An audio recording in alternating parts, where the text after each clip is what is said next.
911, what's your emergency? There's a car on the freeway. It's going the wrong... Things at Jeffcom 911 aren't exactly like what's portrayed on the Fox show 911. It's the count, Captain.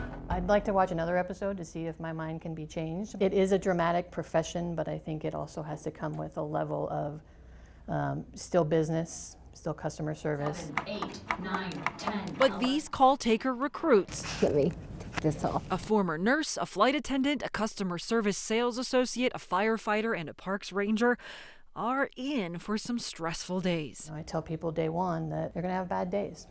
You're going to have days when, you can do CPR perfectly and the person still dies.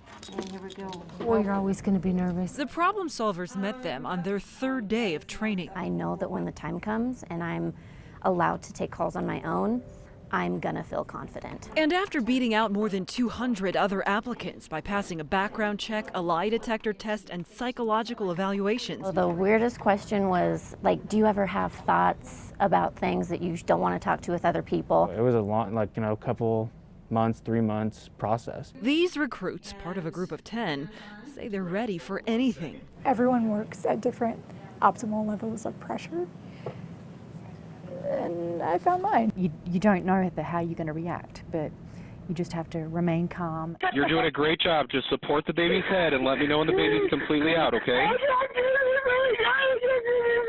You can do this. You can do this. The problem solvers obtained these real audio clips from Jeffcom 911.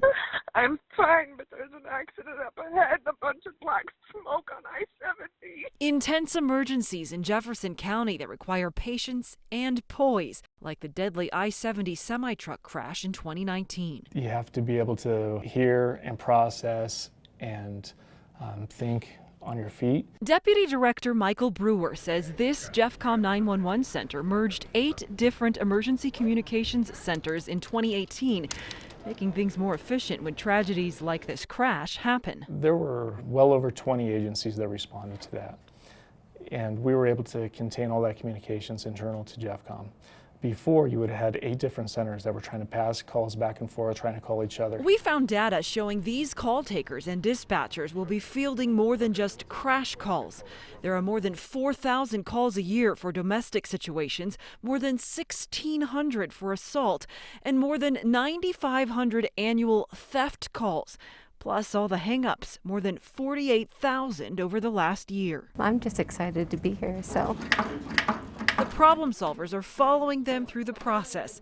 One day it could be one of their voices on the other end of the line, helping you. Jeffcom 911, what's the address of the emergency? The trainer told us about 10 to 20% of the trainees who are hired don't make it through the 15-week training process. So we will be bringing you updates along the way to see if these trainees make it through to the end. I'm Lori Jane Gleha, Fox 31.